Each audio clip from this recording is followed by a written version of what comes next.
തന്റെ രാഷ്ട്രീയ ഗുരുവായ ജി കാർത്തികേയന്റെ വസതിയിലെത്തി നിയുക്ത മുഖ്യമന്ത്രി വി.ഡി. സതീശൻ. കണ്ണുകലങ്ങി വികാരനിർഭരനായിട്ടാണ് അദ്ദേഹം ജി കാർത്തികേയന്റെ ഭാര്യ എം.ടി. സുലേഖയുമായി സംസാരിച്ചത്. കാർത്തികേയന്റെ ഭാര്യ സുലേഖ ചേർത്ത് പിടിച്ചപ്പോൾ സതീശൻ വികാരാധീനനായി. ചീഫ് മിനിസ്റ്റർ അങ്ങനെ കരയരുത്, ചീഫ് മിനിസ്റ്റർക്ക് കരച്ചിലൊന്നും വരരുത് എന്ന് പറഞ്ഞ് സുലേഖ അദ്ദേഹത്തെ ആശ്വസിപ്പിച്ചു. സാറല്ലേ എന്നെ എല്ലാമാക്കിയത്, ഏറെ കടപ്പാടുള്ളത് സാറിനോടാണ്, സതീശൻ പറഞ്ഞു.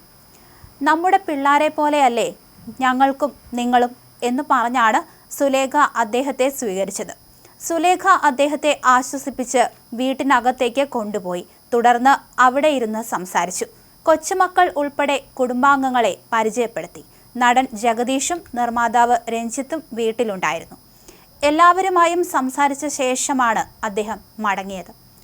അതേസമയം കേരളത്തിൽ UDF മന്ത്രിസഭ അധികാരമേൽക്കാൻ ദിവസങ്ങൾ ബാക്കി നിൽക്കെ തെരഞ്ഞെടുപ്പ് വാഗ്ദാനങ്ങൾ നടപ്പിലാക്കണമെന്ന് ആവശ്യപ്പെട്ടുകൊണ്ട് തെരുവിലിറങ്ങി മഹിളാ മോർച്ച. KSRTC ബസ്സുകളിൽ സ്ത്രീകൾക്ക് സൗജന്യ യാത്ര അനുവദിക്കുമെന്ന UDF പ്രകടന പത്രികയിലെ വാഗ്ദാനം ഉടൻ നടപ്പിലാക്കണമെന്നാവശ്യപ്പെട്ട് വേറിട്ട പ്രതിഷേധം നടത്തുകയായിരുന്നു അവർ.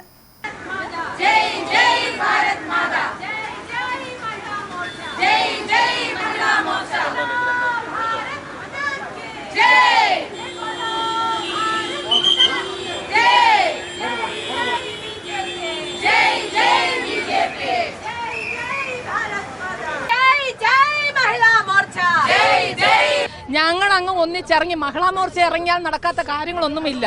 ഞങ്ങൾ ഒന്നിച്ചിറങ്ങി സൗജന്യ ടിക്കറ്റ് നേടിയെടുത്തു. മുഖ്യമന്ത്രിയാണ് കഴിഞ്ഞ ദിവസം മുഖ്യമന്ത്രിയെ മാത്രമേ പ്രഖ്യാപിച്ചുള്ളൂ, മറ്റു മന്ത്രിമാരൊന്നും ആയിട്ടില്ല. അപ്പോൾ ഈ സമരം നടത്തുന്നത് ശരിയാണോ? ശരിയാണ്. മുഖ്യമന്ത്രി തിരഞ്ഞെടുക്കാത്തത് ആരുടെ കുറ്റം? പൊതുജനങ്ങളുടെ കുറ്റമാണോ? അല്ല. അവരിൽ തന്നെ ഗ്രൂപ്പിസം കളിച്ച് നടന്നാൽ നമ്മൾ എന്ത് ചെയ്യും? അതേസമയം സർക്കാർ ഭരണത്തിലേറുന്നതിന് മുമ്പ് തന്നെ പ്രതിഷേധിക്കുന്നതിലെ പ്രഹസനം ചൂണ്ടിക്കാണിച്ച് നിരവധി പേരാണ് BJPയുടെ ഔദ്യോഗിക ഫേസ്ബുക്കിൽ കമന്റ് ചെയ്യുന്നത്. ഞാൻ BJPക്കാരനാണ്, കോൺഗ്രസ് സത്യപ്രതിജ്ഞ കഴിഞ്ഞിട്ട് പോരെ സമരം. CPM ഭരിക്കുന്ന സമയത്ത് ശക്തമായ ഒരു സമരം പോലും BJP നടത്തിയിട്ടില്ല.